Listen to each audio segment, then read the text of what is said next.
Welcome to Let's Plunge, the podcast where we move past small talk and into real connection. I'm Kathy, the creator of the Plunge app, and each episode, we'll dive into meaningful questions that open hearts, spark reflection, and remind us what it feels like to really listen. Whether I'm plunging with a guest or sharing my own dives, this is a space to slow down, ask deeper questions, and discover what's waiting beneath the surface. So, backstory on this plunge. I meet Nathalie very briefly through Jake doing a loan for her, and that we have an Alaska connection. We figure out it's a really incredibly miraculous connection, and we don't talk about that on the actual podcast because we went right into plunging. I asked her, I was like, will you be so brave and just plunge with me before we even get to know each other? And she said yes. So this is a brilliant conversation where we get very, very vulnerable, specifically around MS. A couple questions come up around MS.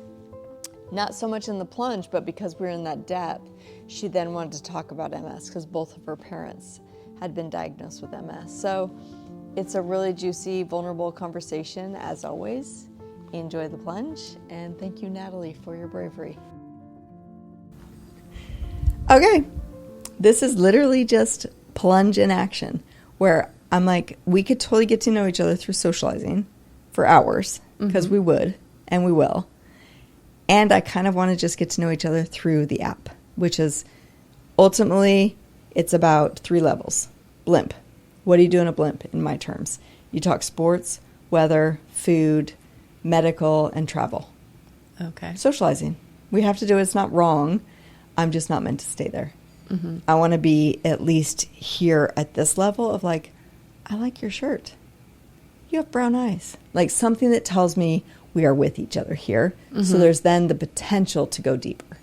Okay. And with this app, once you get to the deeper levels, there's a suggestion of even less talking and more listening at that level, so we don't trauma bond or go back and forth about any potential emotional things. Okay. Okay. And let's plunge. So all I know of Nathalie is that we kind of are related, not related. That is a vibe of when you meet someone from Alaska in general. Yeah. But we literally are. Yeah. So I guess I can talk about that one first. Did you find out that it was in fact your grandparents, the Millers? Yes. So after I met you last week or the week before, I talked to my stepmom, and she said it was, oh gosh, what is it now? It was her grandparents. Yeah. And then her grandparents. So it'd be your great-grandparents? Yes. Okay. Yep. And then there was a portion where, did they pass away? Yeah. And then for the teenage year, a couple of the teenage years, I think John and Mary went to stay with Vicuras. the Vicuras. It would be my great, it would be my grandpa's sister. Okay. So the Millers, your great-grandparents were Yugoslavian. Yes. So that's the train or the track that we're trying to trace here, is that my dad's parents die, and so they naturally just give them to the next Yugoslavian family with an older sister or whatever. They pass, and so it was passed to the next Yugoslavian family, which was the Vicuras. The Vicuras already had, they was supposed to be one of the other Vicura sisters, not Helen. Yeah. But it ended up being Helen, who already had a shit ton of kids, and then has 2 more join them. So all of that being said, my dad really tried his best, not consciously, to shield us from his traumas. He would not say it in those terms. Sure. But that's how I see it, is he totally disconnected from his lineage and his culture and all things. I know that it was driven from trauma. I mean, you can't have your parents, you can't have your parents die that young and not be traumatized. There's trauma. And it goes on to the next generation the less you talk about it. Yeah. Then I hear, before we plunge, that both your parents have or had MS. Yeah. Yep. My mom was diagnosed with MS when she was 29. And that really... Do you remember that time? Like, how old were you? Do you I wasn't born yet. Okay. So she had me when she was okay. 34. No, sorry. Yeah, she was 34. And... so that probably caused all sorts of exasperations in her. Yeah. And I have an older sister. So... yeah, that was really tough. Seeing my mom have MS was really tough. It like really shaped my whole life.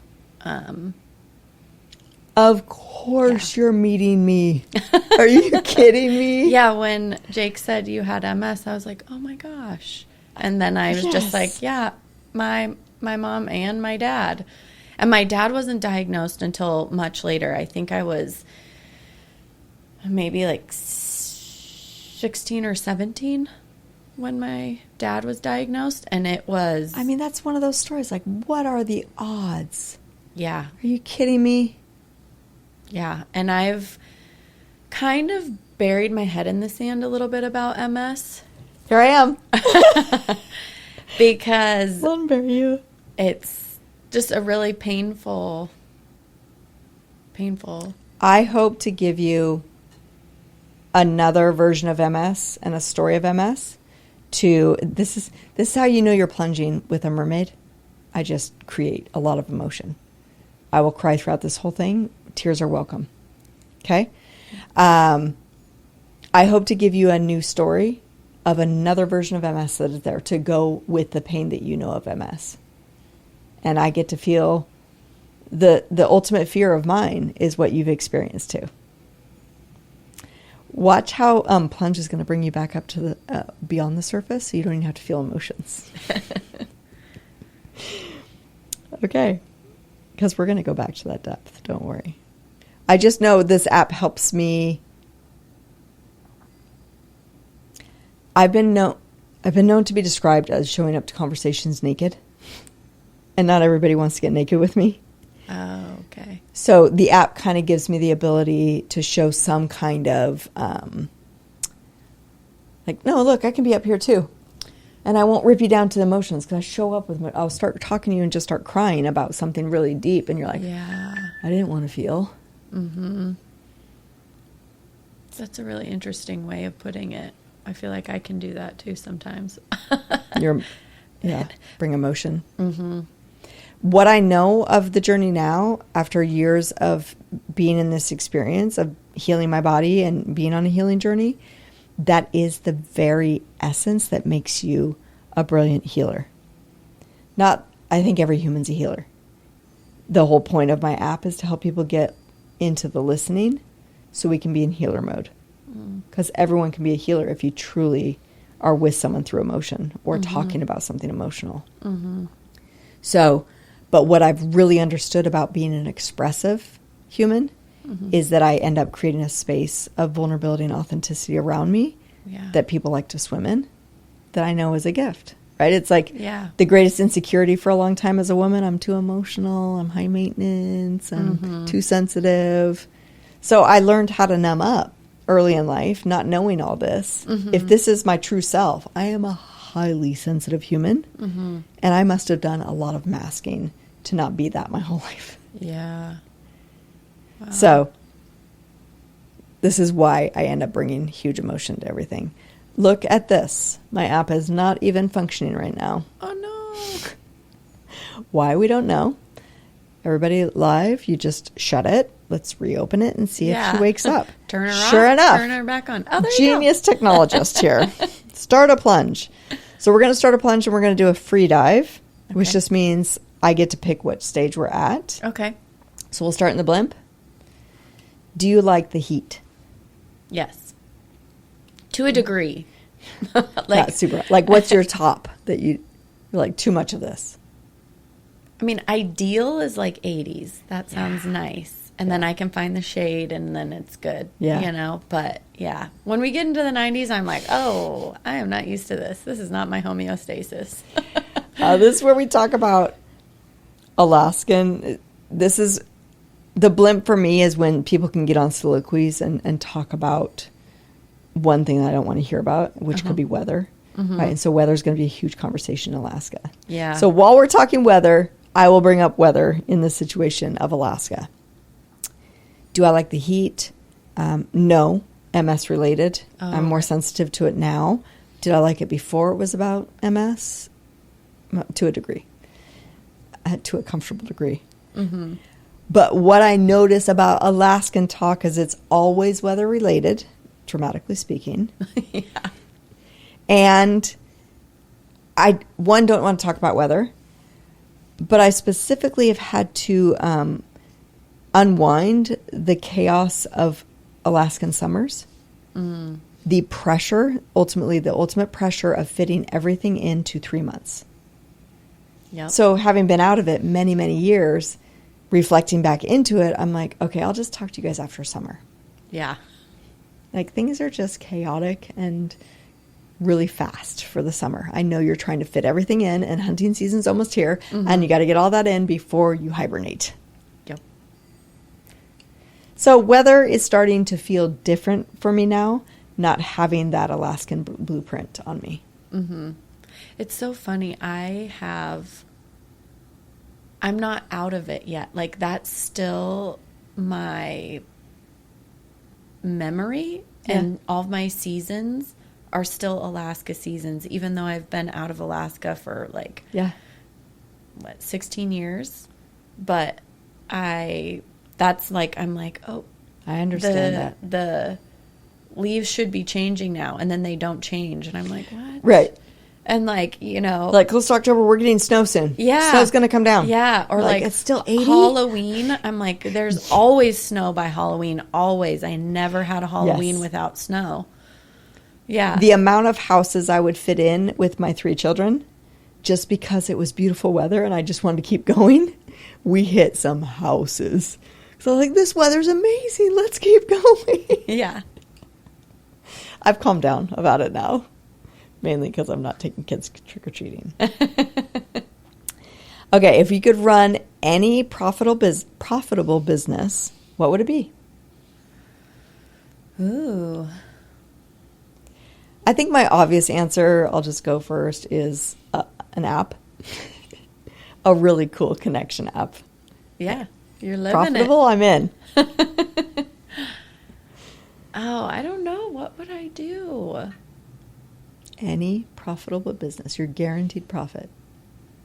I would love to bring joy to people, get paid to bring people joy and unique joy, help their dreams come true, help or an experience, maybe not their dreams, but something, like a Make-A-Wish Foundation kind of thing, but be able to do that for someone. Yeah. So less coach, if we're going to think of actual careers, and more giving people experiences. Yeah. And maybe it would be the business experience around it, because there's all logistics and all sorts of stuff that's not fun to make something happen. But to be able to give that to someone, I think that'd be great. I love it. You're hired. It's going to be profitable. This is exciting. Woo. Okay, now we're going to go to the surface. What's the last thing you recorded on your phone and why? Without looking, I should preface that so we don't get back under our phones. I just recorded my friend being here. She was listening to her niece sing her a song, and she was having big emotions, so I tend to record emotions. Oh. Gosh, I don't... This is a key component here for me running the app, that you can make playlists. Mm-hmm. So I'm going to put this in the corrections playlist because us talking about our phones tempts us to go back to our phones oh, let me go see. And then you're going to start showing me videos. Yeah. So I'm going to take that question out is what I'm going to do in my corrections. Okay, cool. Because I don't have an answer for it. I don't remember what I recorded. How good are you at giving directions? Directional directions, to get from point A to point B. We're gonna bond, so you don't do go east on something. Oh hell no! Ditto. No. I'm unfortunately, I'm a slave to my map. I need it. am terrible. I've like just figured out Vancouver of like north, south, east, west. I'm really good at giving directions based on landmarks. I'm a Yes. landmark direction person. Yeah, and I don't know if that's because where we grew up, but that's how I'm like, you know that building that looks like this? Go to that. Right. And then you'll take a right. Oh, that's an interesting take on it, right? Like if I'm describing to someone, everyone knew what I would reference. Yeah. You know, airport McDonald's or Mm-hmm.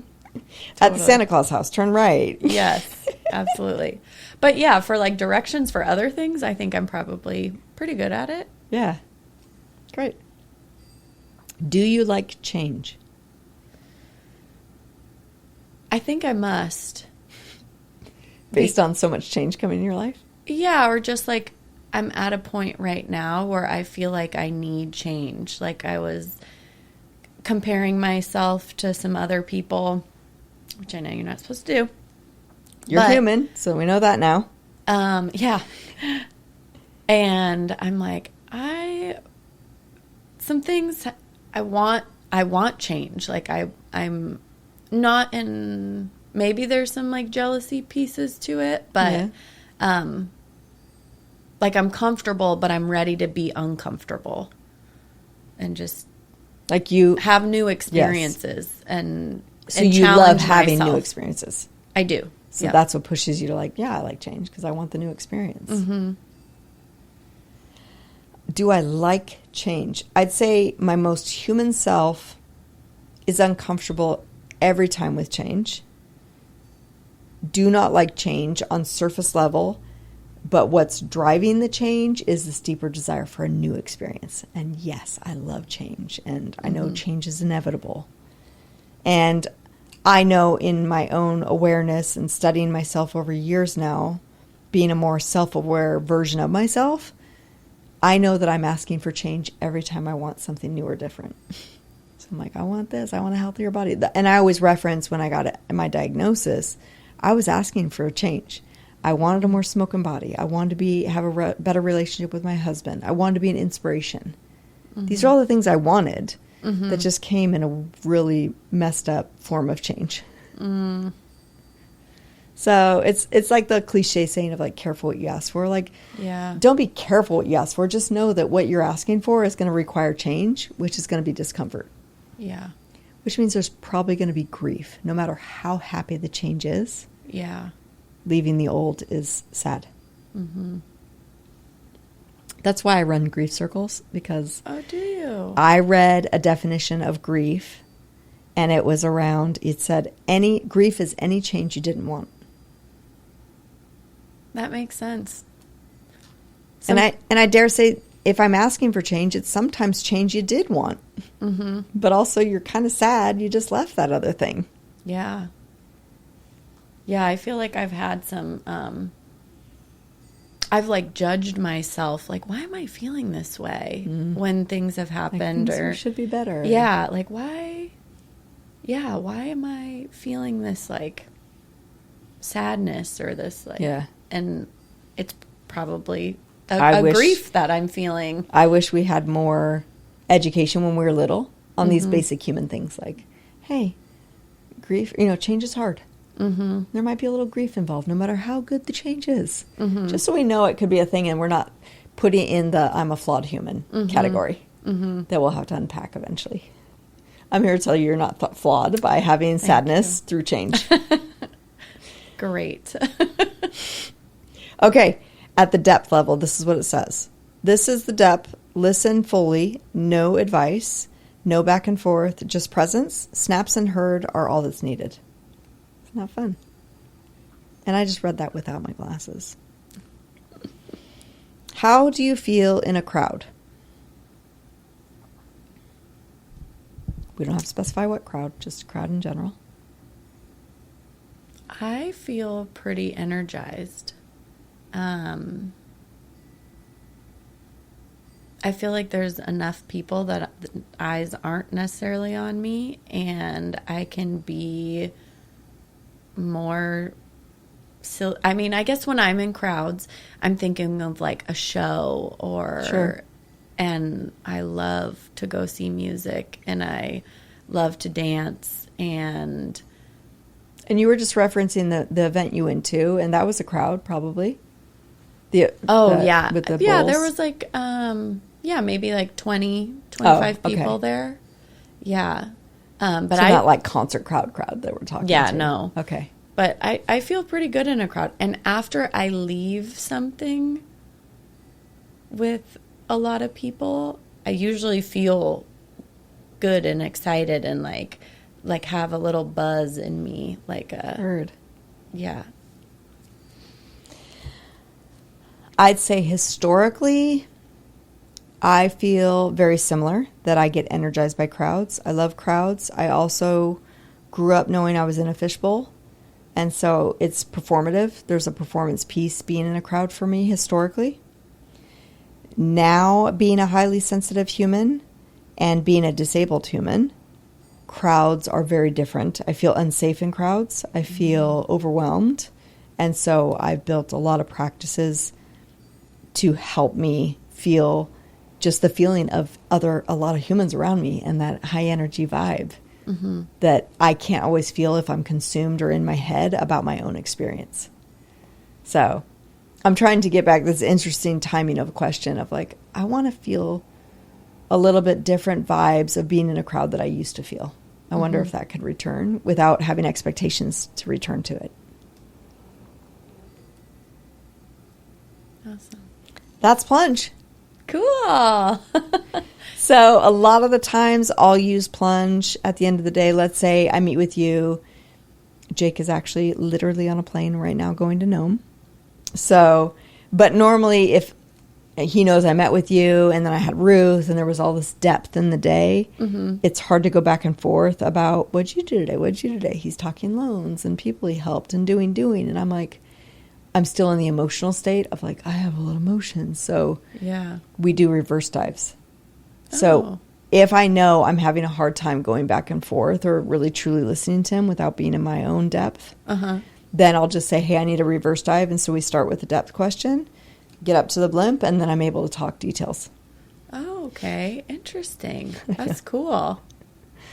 I can't name it other than trying to describe the many times I've tried it with him of like, I think when we just start tit for tat doing in a day, I used to be able to match him when I was stay-at-home mom being busy with kids. Like, oh, okay, my turn. The kids and I, we did this and this. And so there's a back and forth of doing. Now that that's down, I'm coming in with a lot of emotions and things I felt in the day or how I felt about the experiences I was having. So as he's sharing his day, I'm wanting to fix the emotions about everything. So he's saying simple things about a loan, and I'm like, did you talk to her about her deepest trauma? Like things that were not significant of him just trying to relay information of his day. Yeah. So that was telling me I'm clearly in the emotional depth right now and I have to come up. Yeah. Oh, that's really cool. I'm going to have to try it. That's how I do on my Plunge. own and see how I can implement it. Just what does this do? I'm literally just in experiment mode of like, how do I use this as a tool? Yeah. And I know you and I could have spazzed out for hours about Alaska. Then we build some kind of trust to go deeper. Then we start talking MS, and I'm going to bring a real emotional side to MS, and you have a lot of emotions to unpack around MS. So now we're in this big depth where sometimes I leave people with vulnerability hangovers. Like, I can't believe I just cried that hard with this woman. And I'm like, this is my norm. Yeah. Sorry, not sorry. That's a newer term to me, the vulnerability hangover, but I now am familiar with it. I think I've had them. I know what it feels like. I've definitely had them, but now to hear, it's nice to hear that there's a name for it, you know? And it would help you describe when you're bringing conversation around your parents where there's a lot of hurt. You've been through the ultimate perspective that I go towards like a moth to a flame if I know someone's in the death vortex. So you had death at an early moment in your life, which I know as a deep person, you've got perspective like not many other people have. That perspective of loss at an early age puts you in that space that I yearn for, that authenticity, the emotion, right? And if we have more permission just to go in and out of emotion, not ignore it. Like, I see you feeling big. Like, feel away. I'm having my own experience too. I'm feeling. Like, that's so healing to be able to have. And I just want that depth in humans. Yeah. So I have no doubts your mom directly guided you to me for a multitude of reasons. And I'm grateful for that. And I hope that you find some kind of tools, inspiration, or healing in me sharing any part of my story that can be salve for your story. Yeah, thank you. I don't know Please. if you want to share your story. Ask away any part of it. When were you diagnosed? It's got to be close to, 2008? Are you good at quick math? 16 years? I'm not good. What are we at? What are we Yeah, at? that's... right? 2025 minus 2008. I'm at 17 years. Wow. 17 years. I will for sure show you my Van Talks. Van Talks is like a local version of a TED Talk. Oh, cool. Because it gives most of my MS story specifically. Oh, okay. And it's around change. And since that was our very first question, Yeah. the topic that year was beyond change. Okay. And so I was like, I know what's beyond change. It's that alive feeling. It's everything. And it's heartache. So, yeah, I was diagnosed 17 years ago. Had you already had kids? Yeah. Had 3 kids. The kids were, who knows what age. But the youngest was 4. Pretty young. Oh, wow. Like, I have to remind myself that my youngest, who's 21 now, my youngest doesn't really know any other version of me. Yeah. And in my story, I think the kids saw a massive change. Like, I was this, and then I was this. And the first part of my MS journey, for the first 10 years, I'll say, there was no visual of MS. Even if I'm sitting here, you can't really see it. The minute I stand up, like, to me, I'm like, how did people miss that I'm disabled? I am a disabled human. But I understand that I don't look it all the time. It's not because I try to hide it. So the first part of my journey, 10, 15, it's been 6 years of a physical, hardy decline. But before that, I was still, an avid volleyball player. I'm a D2 athlete. And so I just still had that mindset and that frame to go on. Like, of course, this is what I am. Yeah. And so I've very much created a very able world around me. My whole world is physical specimens. Right? And so that doesn't match my reality on the inside anymore. So it's very disorienting. Yeah. Oh, man. So, yeah, it's been 17 years. I specifically, right off the bat, I thought I was going to be the new face of MS. I was determined to do the drugs, do everything. Like, tell me what to do. I'm freaking out. And I just panicked at the thought of doing the drugs the second time. I was taking the drugs again, and I started freaking the fuck out. And I begged Jake to tell me what to do, and he wouldn't. And that's how I always say that's where I discovered sovereignty. And that was the beginning of me learning what sovereignty meant for myself and finding agency. So I'm looking literally at this diagram that I describe my journey. So when I got on that black and white path that you see, that's the cure path. And I was determined someone or something will fix me. So I started drugs. Second drug came around that I was supposed to take another dose of an interferon, and I just freaked out and said, I'm not going to do it. Which was a surprise because I'm committed. I'm going to be the new face. So it was a surprise. And what unfolded was this healing path, the really colorful one that you see. Oh, cool. And I put them in that helix for me because it's like, look, it's not like the cure path is dormant in me. It's still there. My brain still thinks this is uncomfortable. Let me fix it. But what I've learned is where they intersect, that's when transformation happens. Wow. So I keep choosing the healing path, which is a different way to approach. It's a very different way than you're going to know of MS. You're going to be like, but I'm very knowledgeable about what MS is. I understand it wholeheartedly in my body. I know what it can do. And I know there's so many different versions. Yeah. So when I share MS with me, that is never to dilute or take away or confuse you from the MS you've witnessed and known. This is my version of it. Yeah. Yeah, and my parents' version of it looks very different. My mom passed when I was 21, but Cancer. Right? Yeah, of cancer. Okay. Yep, she died of oral cancer. Okay.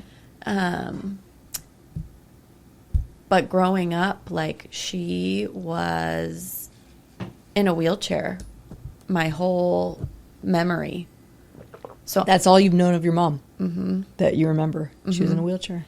I mean, there's this one memory I have when she must have not been in a wheelchair at our house in North Pole, and she tripped over something. So equally traumatic. Yeah. You saw her fall. And she was laying on the ground, and she asked me to get her a pillow, but she couldn't get up. And I don't remember what happened after that. But, like, that's like the last time. I don't even really remember her standing. I just remember her down. Yeah. And then all of it after that was in a wheelchair. Wow. Maybe there was a moment with a cane, but not really. It was like wheelchair. Yeah. Pretty quick. And yeah, and then and she could use her legs, and she could use one arm. And so she would scoot around, she wouldn't use a wheelchair like somebody who she wouldn't use the arms. So it was just odd, for other people. Totally. So I was, like as a you kid, move your legs get out of the wheelchair. Yeah, but she definitely couldn't. And she could get herself, to and from the bathroom and things like that at times, but then other times it was really hard. And it had to be certain bathrooms, and a lot of bathrooms are not wheelchair accessible, so she had to be very careful about where she went, and it was tough. So I just did a talk I'm trying to do, like, when I do mermaid medicine, what we're doing today is called dropping in, where I just get with someone and we plunge. Other ones are Ask Kathy. And then this mermaid medicine. Mermaid medicine, I'm looking at all the little sticky notes next to you. Mermaid medicine is like, I call it echoes from the deep. So I'm just processing something that I've been thinking about. And I was just doing one on ableism. And the shocking part of it for me was watching this documentary where lots of handicapped people from birth were sharing in this documentary. It was on disabled adults. And I heard them say the inner ableist in me. And I was like, what? Because I was just learning about ableist, which is a person inside you that has prejudice towards anything disabled. And so I'm very aware of the inner voice that is saying this body is unacceptable. I've got a prejudice, and I look down on the disabled part of me. But I thought it was because I've been in an able body, that I have an ableist inside of me.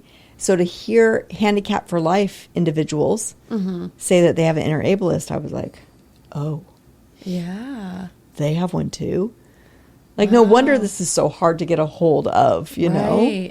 That's just our society. It's presumed you're born, you're able until you die. Yeah. Maybe you'll have some disability moments, but you're going to bounce back from them. So knowing that you have that perspective, like, is that a lens you always wear in life? Like navigating the world for more people in wheelchairs. Yeah. I see curves. I see. Wow. Because you had to navigate it for your mom half the time. Yeah. I try to not use the handicap stall when I go to the bathroom. Yeah. Because I'm like, no, it needs to be open for somebody who needs it. Because when they need it, they need it. And urgent. I don't want to be the person that, slowed them down or had them have a moment that was embarrassing for them or whatever. So that's a component that most people won't talk about, that there is a component around bladder control that you probably had to experience through your mom, not having control, knowing that someone with disability, they're going to have an embarrassing moment means they can't get to the bathroom, they're going to pee themselves. Mm-hmm. My dad, I think, actually dealt with it more. I think my mom dealt with it because she was in a wheelchair. Like, it was, right. I don't remember her talking so much about her bladder control, but my dad has bladder control issues. And I remember, as a woman, I bet your mom found Depends or something. Yeah, maybe. Yeah. After so many times of a woman peeing themselves, we're going to do something about it. Yeah. Let me put a pad in. Yeah, right. Yeah, and it's probably more normal for us because we're used to, menstruating and using stuff. Yeah. I bet. Yeah. But I think it's really tough for my dad. Mm. Does he ever talk MS with you? Not much. It's really interesting. It makes sense, but he has been in denial about his MS for many years. Like, when he was diagnosed with it, he told us, but then he went to get a second opinion and he went to the Mayo Clinic, and somebody planted the tiniest little seed that he might not have MS. It was enough for him to go, okay, yeah, maybe. Yeah. Maybe I don't.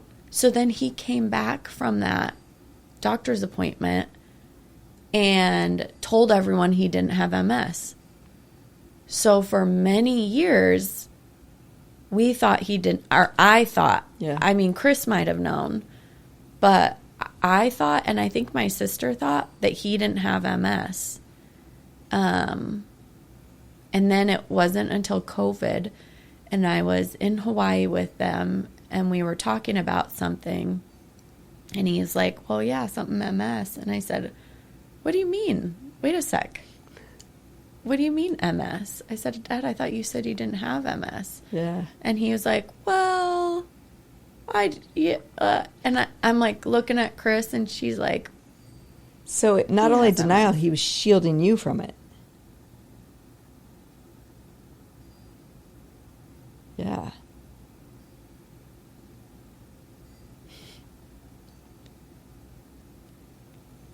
Why do you think I was brought into your life? Like, what is the healing that you that you're curious of? Is it just seeing a different version of MS and being able to talk about it? Yeah, I honestly don't know. Maybe just like learning more about it. Okay. And being able to talk about it. Yeah.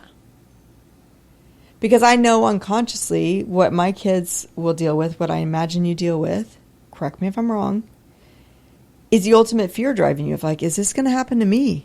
Yep. So everything you do then is around, what if I get MS? Yeah. Yeah, that used to really weigh on me really heavily. A few years ago, I went to the doctor and I was like, look, both of my parents have MS. Yeah. Like, I haven't really educated myself because I've been too scared. Yeah. But what are my chances here? That is the very thread that brought you to me then. So that we could talk about it. That doesn't mean the fear goes away, but just acknowledge the elephant in the room. I'm a acknowledge the elephant in the room kind of girl. And so your mix between a human that wants to know, you're like, look, I want the detail. I know because you're working with Jake, right? And so you want to know details of what's like to buy the house. I heard you guys talking about it. So I'm like, okay, she likes details. Mm-hmm. If you just go based on I fear this thing, I don't want it, that's the ultimate. Like, it's a guarantee. We know what that energy does. So it's like, oh God, I need to be able to talk about it. So it's like, okay, let's talk about it and be able to express I have fears. Okay, yeah.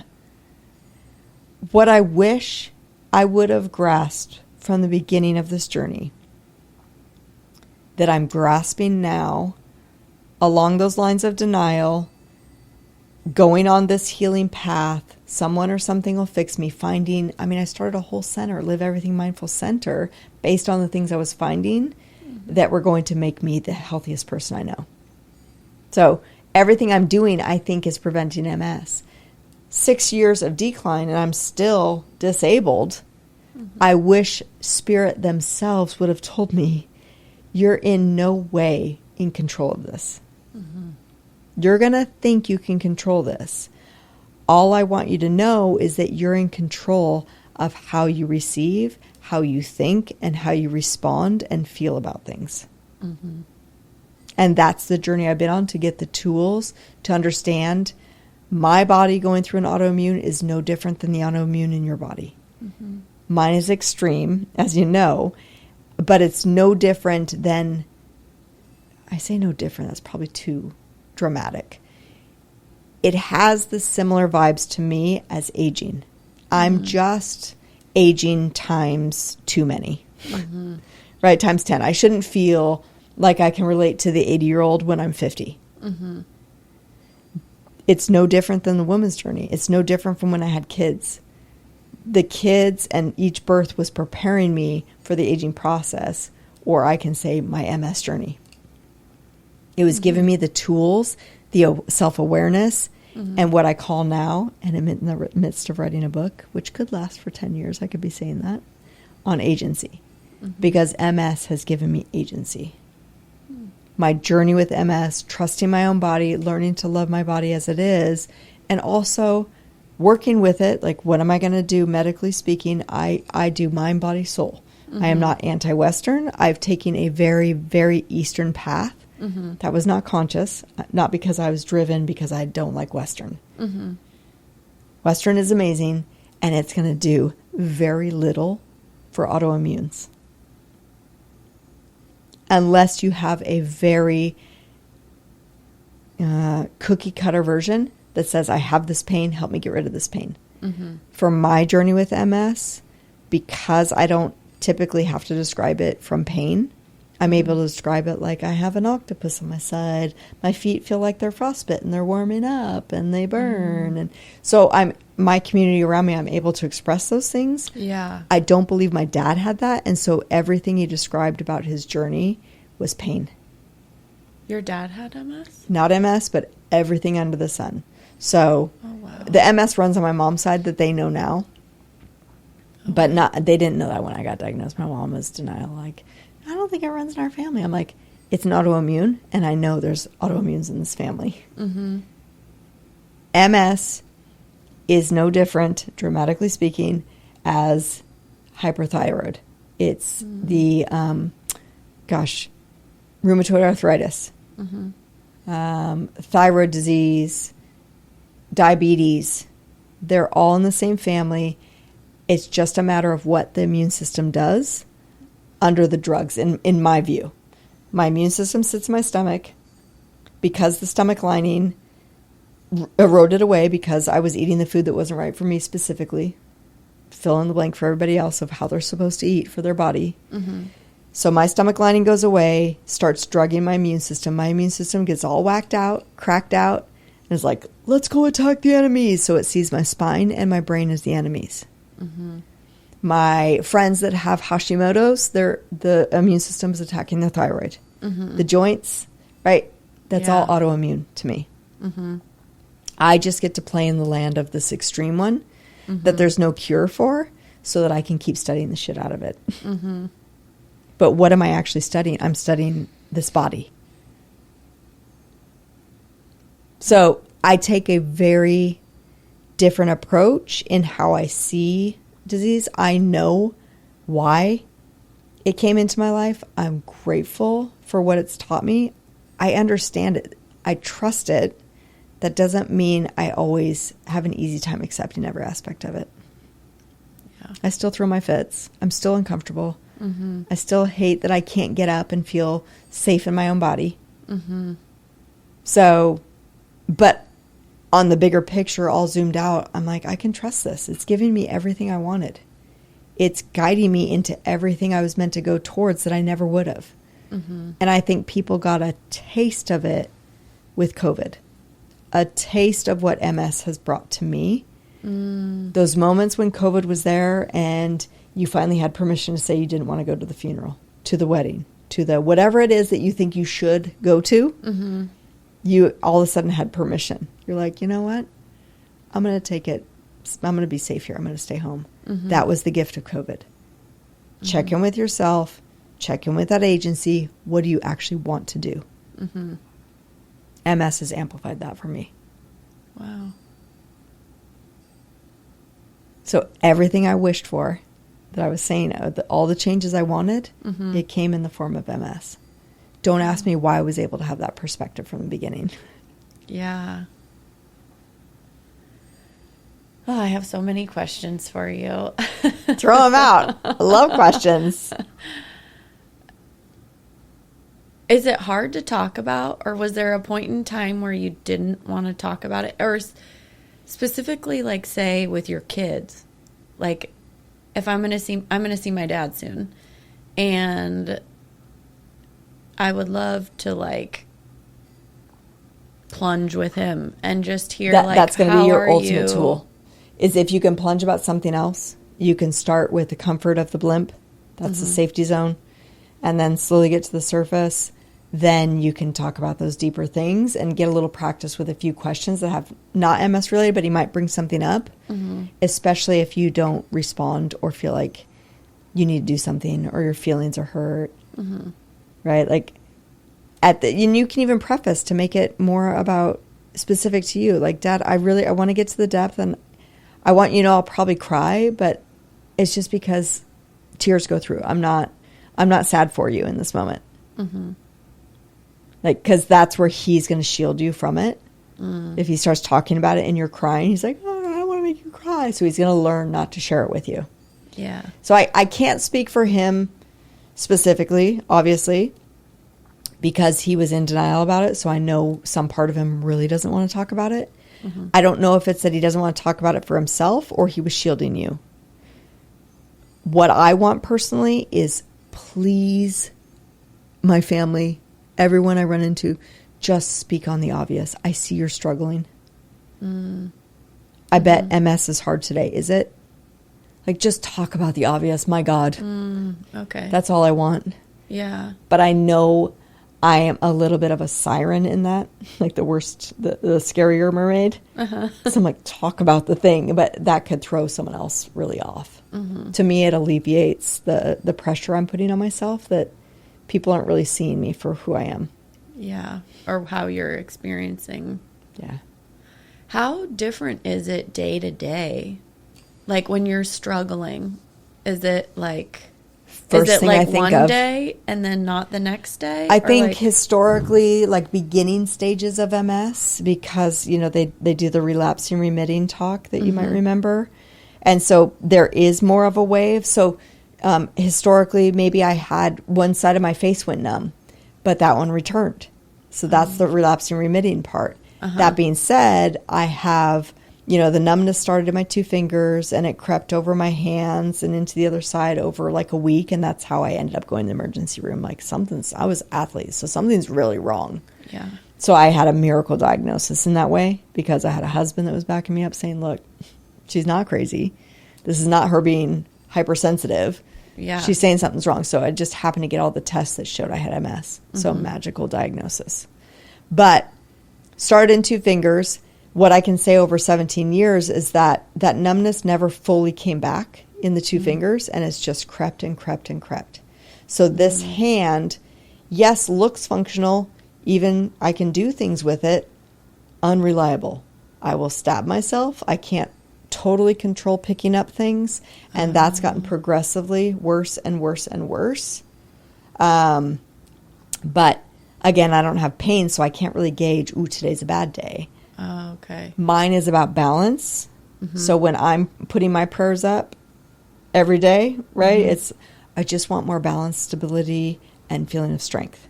So mine is mostly from the waist down, Okay. but it's caused from innumerable lesions in my brain.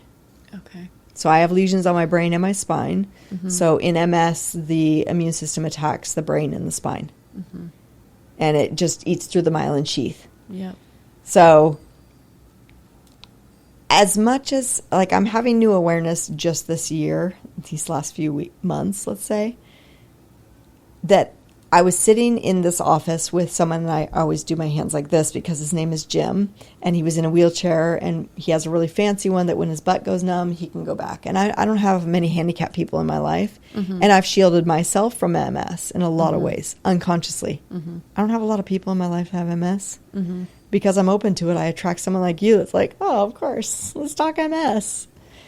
I have always been wanting to talk about it. I always talk about it. But I also feel like I can't talk on behalf of all MS because I have a very unique journey with it. But I feel like I've just now finally admitted everything I've been doing, everything I've strived for is based out of fear. And I haven't been honest with that or had awareness that even though I'm doing it because it's exciting or I find these new modalities and crystal bowls, these feel amazing in my body. I have so many healers I work with. And all of that has been driven out of fear. Because you're scared you're going to get worse? I don't want to end up like Jim. Like, here's the wheelchair in front of me. Here's what I know MS can be. So I'm going to do everything opposite of that. And even though I've been on this incredible healing journey where I have deep, deep healing, like I can say I'm healed. And I'm still fucked. Like my body's still fucked.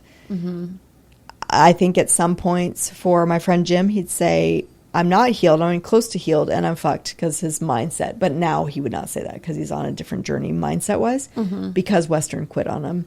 He finally got to the point where they're like, we have nothing else for you. Yeah, I have a friend, her mom has MS, and she has tried every drug there is, and it hasn't I'm trying worked. to suss out what kind of medicine and gentle invitation I would have for someone like that, because mine is opposingly opposite journey with MS. But I don't want that to be how it's presented. It's not opposite. And nothing I've done is necessarily because I did the right thing. When I'm posed with someone like Jelena, my daughter that you met, she just brought in a story of her friend bringing her sister to the, they went to a volleyball tournament, beach tournament, and they were all on the beach together. And the sister came with them, and she goes, yeah, and I didn't know she had MS. She's had MS since 2010. And so she starts telling me a little bit of how she's doing physically, and that is enough to start shifting my brain into competition mode. Right? So I immediately am like, did I make the right choices? Did I do the right thing? Is she doing it better? Am I doing it better? Right? And I'm like, oh my God, this is helping no one. But it's inevitable. My brain snaps into that. Once I can get some breath out of it, I'm so proud and grateful for the journey I've taken, because it's giving me so much stability on the inside, in my mindset, in my spirituality, in my everything. That does not match what my body's doing. Like the more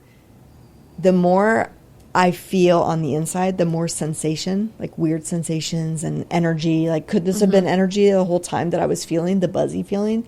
But because I have the MS umbrella, and you have the MS umbrella as well, whether you wanted it or not, you're like, oh God, does this buzzing mean it's MS? I don't know that it wasn't energy my whole life. So I'm so grateful for that lens. And the more I feel on the inside, the less I literally feel on the outside, because it's slowly numbing the outside. That I have a glove on this hand. I have saran wrap on these guys, right? Like the actual sensation is just leaving, and the functionality of my physical body is leaving, but I'm more alive than ever on the inside. Wow. So it's like a disturbing horror movie. Like, whoa, there's some kind of Bruce Willis movie back in the day that really scarred me, where he was like losing body parts. And I was like, that's what it feels like. Like I'm slowly just losing parts of my body, but I'm so alive on the inside. Can I ask another, and this one's a really tough question, but it's been, it was very alive with my mom, and not as much my dad, but my mom had a lot of mental health issues, and that was really hard. And my dad doesn't seem to have those symptoms. Here's what my intuition says. This is not to negate any part of your mom's mental illness. In my own version, I now can feel into and articulate what I said to you earlier about being a highly sensitive human. Mm-hmm. I used to be able to fit into the normal world, being a normal human that could deal with all things. Like, of course that's going on.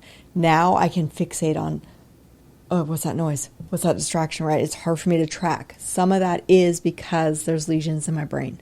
Mm-hmm. So I don't know what kind of lesions were in your mom's brain. Yeah. But I also take MS out of it. I know the journey of being a woman and being a woman with emotions that grew up in a patriarchal society. Mm-hmm. So I have a totally different lens of, she was probably a highly sensitive woman.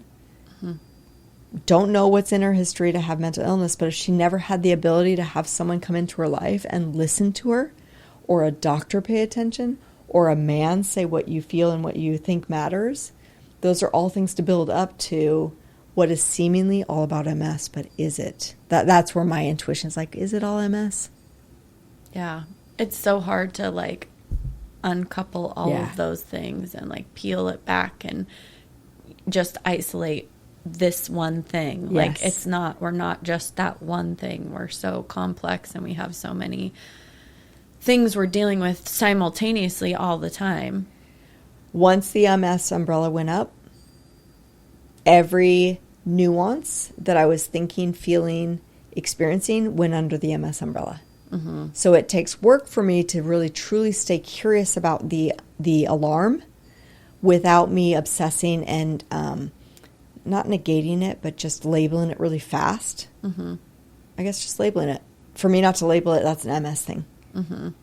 So once someone has the MS umbrella and there's a big, strong victim in them, that is the perfect umbrella for that victim to grow.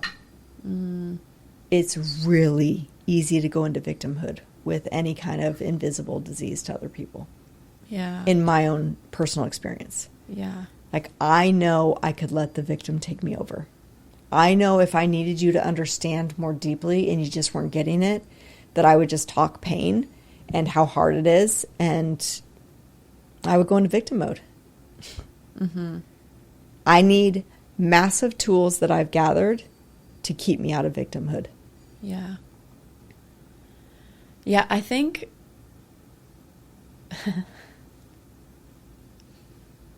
thank you for sharing that.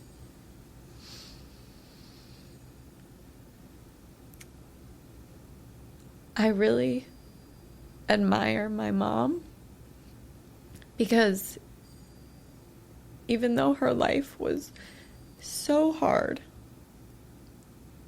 and challenging in so many ways, like, she was so positive.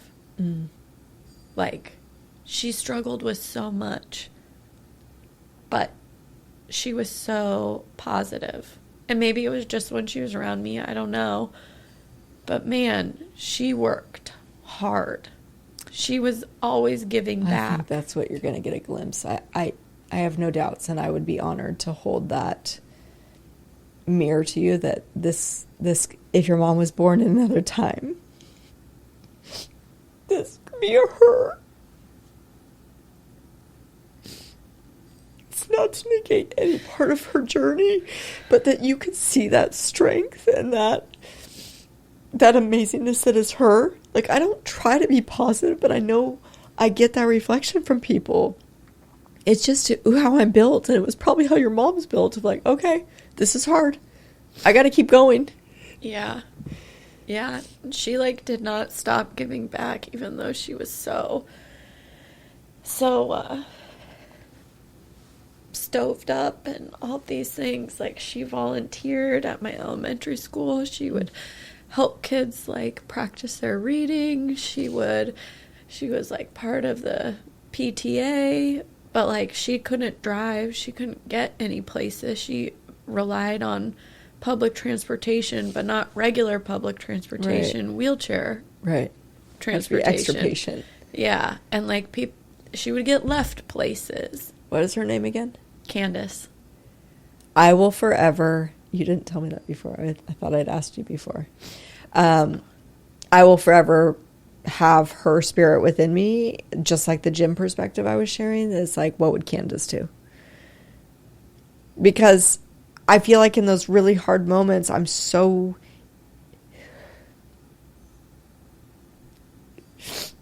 I only pause because it's super hard to cry and talk.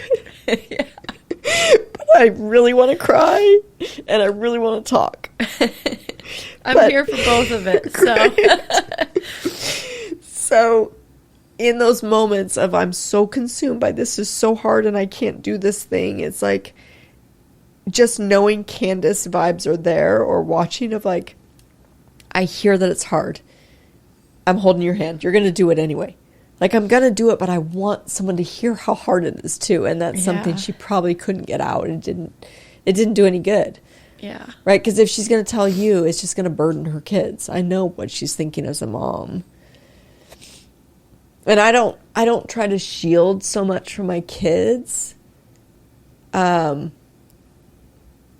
think I'm shielding it from myself first and foremost, right? I'm channeling your dad on that one, where it's like, I'm not talking about it in this moment because I don't want to face it. Mm-hmm. That's really easy to do. So I'm forever Candace, and what's your dad's name? John. John and Candace are now in my life. They're archetypes that are in my head that are joining my team of welcome to the MS journey. Yeah. Yeah, I think that's beautiful. My mom was a really special person. Like, actually, something I'm so proud of her for, and like, I can't believe how hard she must have had to work to make this happen. But in North Pole, the post office had a curb, and there was no wheelchair ramp to get into the post office. And so she would scoot herself in Alaska in the winter over to the post office, and in the summer. Yeah.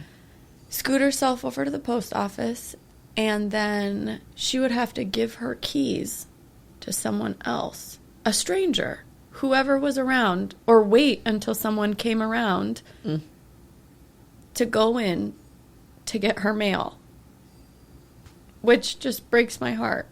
But it's so inspiring too, though. It's like, yeah, that's the resilience. Yeah. You got the ultimate example of a resilient human. Yeah. But she ended up getting a ramp because of my mom, and they dedicated it to her. They had like a ribbon cutting ceremony and everything. Yeah. This guy that took over this building, he's redesigning it. And he came in a couple weeks ago, and we were talking about whether or not I would stay, and he's trying to get rid of these doors, which means I wouldn't be able to go see Jake because I'm not going all the way around. Yeah. And I can walk, and I can especially walk if I'm really focused. Mm-hmm. But the amount of focus it takes for me to walk and concentrate and not fall is very distracting if everything else is going. So I do use lots of aids, and I've learned how to use aids in different, like I have canes, I have a walker, I have all the things that I have access to depending on what kind of focus I know I need to have. Mm-hmm. So I often would say, if I had to be in the doing world, I would have to be in a wheelchair. Mm. Your mom had to be in the doing world. She did not have the luxury or the privilege that I have to sit with my disease, explore my disease, have healers around me, have a whole family supporting me. I was born in a different time, in a totally different bubble that is not Alaska. Mm-hmm. There's no way that people could thrive. This is dramatic. I like to go hyperbolic. There's just no way that people could thrive with MS in Alaska. You have to be a very able human to live in Alaska. Yeah. Period. Mm-hmm. And Candace still did it. Mm-hmm. But, my point was, this guy is redesigning this whole building, and he was talking about getting rid of the doors, and because he has to be able to lock everything up that's upstairs. And so if you just walk in and the stairs are right there, everybody can go up, so you can't secure. Yeah. And so I said, well, look, if you lock this door, I don't have ADU access. And I was like, let's not talk about it in terms of like doing the right thing of having ADA access if you're a business, period. Mm-hmm. I said, I'm new to the disabled world, so let me just speak on this moment. You're assuming you get the privilege to be able till the day you die. What happens? You're in construction. What happens when your back goes out? Are you going to want to walk those stairs? So I'm just telling you that this ramp might be useful, and access to a bathroom downstairs that is ADU accessible might help you one day when you, God forbid, have some kind of disability. Mm-hmm. Did it change his tune? Who knows? Seed is planted? Yeah. It's hard for someone to water it if they're not disabled or they don't have that perspective in their life. Mm-hmm. So it makes sense to you because you've had the perspective. It makes sense to me now because it's within me. Mm-hmm. I have a totally different perspective. Mm-hmm. I was an ableist just like anyone else before. Yeah. Yeah, it is a gift. Absolutely. It is a gift. And you are bettering, as they say in volleyball, you are bettering the ball for everyone. You're a volleyball player too. Yeah. Come on. So I played volleyball through this. I mean, 10 years ago, I was still playing volleyball at the highest level. Oh my gosh. Wow. Setter. Amazing. So when my hands started going, I was like, what? Oh, man. Oh. There's another, I call her MS Jen. She's from Alaska. And she ended up going and playing volleyball at the same school. So we both played at UAA. Oh, wow. And so she went to UAA and we ended up finding each other in social media of MS Connection. Whoa. And so MS Jen is up in Alaska. MS Kathy's down here. We've taken very different paths. She took a very Western path. Mm-hmm. Fast forward 10, I don't know how many years it's been for her. And she's more open to, let's say, a more spiritual path or alternative healing. Mm-hmm. And so I've always been this voice of like, yeah, combine the two. But she's had such a frustrating journey with the medical system. Yeah. So I just try to honor hearing her about it. But I've had a very different journey with it. Mm-hmm. So have you, you have not after that second dose of the interferon that you didn't take it. I only got one in me. And then you did not. No more interferons. Yeah. My mom hated the medicine she took. You have to take a cocktail of drugs to take the drug. Yeah. Didn't make any sense to me. Yeah. And I think it really was not good for her mentally. No. If I succumbed to hers were so difficult, but if I fully succumbed to it, like, I understand, like, there is no judgment that I have towards your mom being mentally unstable and having mental illness upon this other illness. I understand every aspect of how that would have taken her over. I mean, I do know another Alaskan who recently had a suicide attempt. I understand why someone would have suicide attempts in their mind. Mm-hmm. It's just too hard, whatever the disability is. But I can only speak to MS ones. So I understand.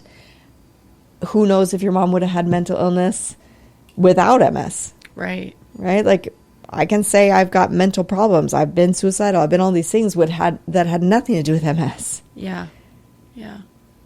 I, relate and talk to my niece all the time where we are just connected. I was like, you are connected to me beyond family. There's something at our soul level that is around healing and healing our family lineage. She's got schizophrenia. So can we talk details of MS and schizophrenia? No. But I know she's in my clan of healers of like, hey, don't leave me. Every time she tries to commit suicide, I'm like, promise me you'll commit to this. I need you. I need you to keep on the healing path with me. Mm-hmm. When you die, you die, but I don't want to be at the hand of you. Like, do what you can to keep choosing life. And she does her best. She works really hard at it. And she has found amazing drugs that are helping her. Clozapine. Shout out to my sister Lynn, who studies the shit out of clozapine. Cool. But just to be able to have mental illness talks, right? Like I threw around something when I went to dinner recently with someone, and I threw around to my sister and Caillou. They were on the phone. I was like, yeah, they're OCD couple, like really bad OCD. And they were like, hold up. We don't just throw that label around. And I was like, no, I think she was diagnosed. I was like, wait, you know what? I'm going to find out if she's diagnosed, so I don't throw that term around as like oh, sorry, my ADD brain, or sorry, I'm a little bit OCD. Like, for your mom, it's like, no, she could have gotten that absolute diagnosis of this mental illness that was a sickness in her brain. And I feel it within me. Will it ever develop into that extreme? I hope not, but I want to believe I'm not in control of that. Yeah. That just because I'm eating the right diet, I'm better then. Yeah. Yeah, I used to feel like the things I did that would like trigger the MS, because they don't know the cause still, right? And there's no cure. And there's theories of the cause, right? Did you grow up further away from the equator? All those things. I believe for myself, yes, I grew up in Alaska. That's a doozy. I'm not getting fresh fruit. Let's say my specific body wanted the fresh fruit and wanted less meat or something back in the day. And I just didn't get that. And so my stomach lining just peeled away, which is fine for some people, but my immune system was like, just like I am highly sensitive. I have no doubts my immune system is. And then it got confused and it was over from there. Yeah. Right? So yes, I do a lot to maintain the healthiest version of my body with hormones. Being a woman, I can spaz out with you any day about the healthier choices. But it's also, I've learned 80-20. Like, when I'm all or nothing, so when I first started studying, if I'm not going to do the drugs, I started studying things really in depth of like, what am I going to do if I'm not doing this strong thing over here? So it was, I'm doing this and I'm doing that, and it's not a followable path. Like, no one could follow mine because I was going so extreme. Because I was in all or nothing. Yeah. So that's why I put on the cure path over there. It's like all or nothing. And so I've learned to give a 20%. So do I even have rules to this day? I've been the closest to when I first learned all the things that were hurting me and studying the shit out of nutrition and everything. I would say I was orthorexic. And that just means so afraid of every kind of food you just don't eat. Oh, wow. So it wasn't that I was starving myself. I was just afraid. These are all my no's. This is the list of don't eat. Yeah. That I was left with very little. Oh, man. So in the first years, I pretty much starved the disease, not knowing it. And then eventually, once I kept getting more educated, fast forward to now, I'm like, I can eat whatever I want, but I know I'm gluten sensitive. I've trial and errored enough to know what this personal body thrives with and doesn't. Yeah. So I feel like I'm collecting this wisdom because clearly my kids are watching. Yeah. And they are more in tune with talking about hormones or healthy food, which every human could and should be. Right. But I hope that they don't do it from an all or nothing. I hope that my voice can be like, hey, don't wait until there's alarms. Yeah. Because if the alarms are there, you're too late. Like, cool that you hear it and you're going to try to go get it fixed. And now you're going to start with the diet. Yeah. But it's about prevention and all that shit, which you have to start, which is just, to me, consciousness, agency. How do I feel when I eat this thing? Hence why I made a whole Live Everything Mindful Center. Yeah, I'm like, I want to learn all. I want.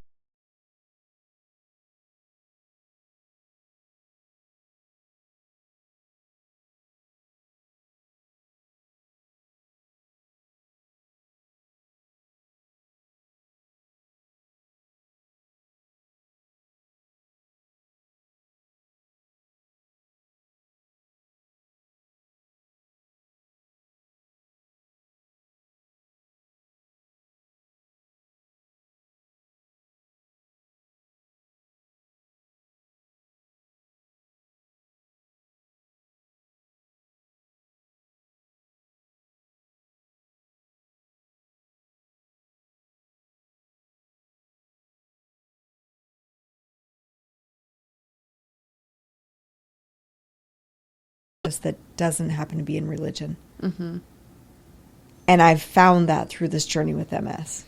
So I know now that I'm not in charge of this. Her language is God. I'm comfortable with God. Spirit, universe has very clearly guided my path. I live that thing every day. That doesn't mean disease stays away or that death doesn't happen. And that's the part that I don't want to get into the polarities or the affirmatives in religion that I can get into with my own mind. Mm-hmm.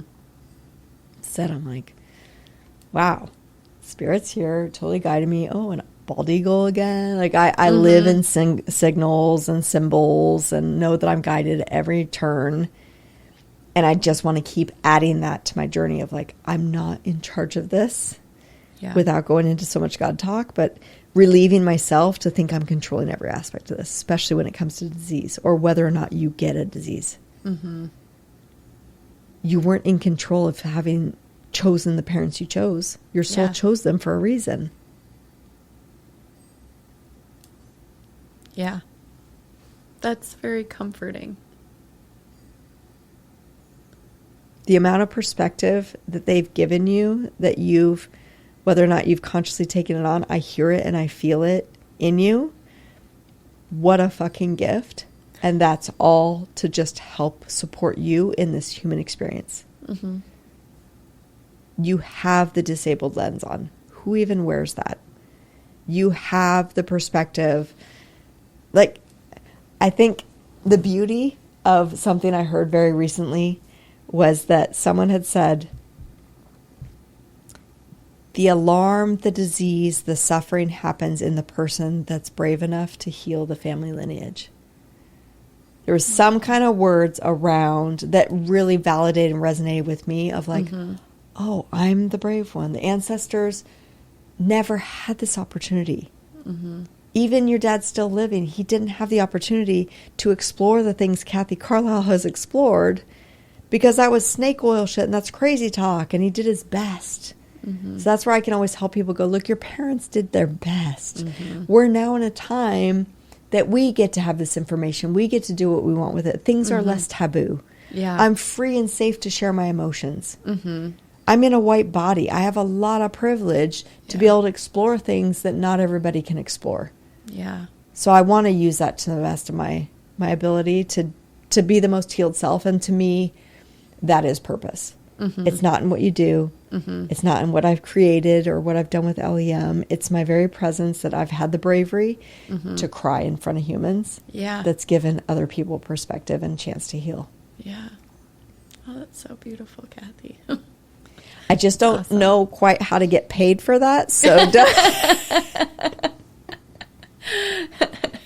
it's going to come. Yeah. It's going to come. Pay me for my presence. Welcome. It's $50 to sit with me an hour. I think that's why everyone's like, why didn't you become a therapist? I'm like, it's who I am. Yeah. And I'm learning. That's why I started Plunge, in the sense that it's like now I have the opportunity to say this is the way to give back. Mm-hmm. So I'm going to ask you to download the app. For sure. And then that is the way that I'm now in service to the world. I said, Spirit, I'm ready to be in service now. Mm-hmm. And the app came through. I was like, what the fuck is happening? Who even designs an app? Cool. Good for you. I can't wait to download it and try it. And play I think with you'll love it. My wish and the seed planted, my intention for you is that you have magic happen with your dad in getting to those deeper levels. Thank you. Mm-hmm. If something landed, let it ripple. Thanks for spending time with me. Don't forget to hit like and subscribe if you're on YouTube. I just thank you for your time. And here is your depth question of the day. What's something kind you did for someone today? Don't wait till next time to plunge.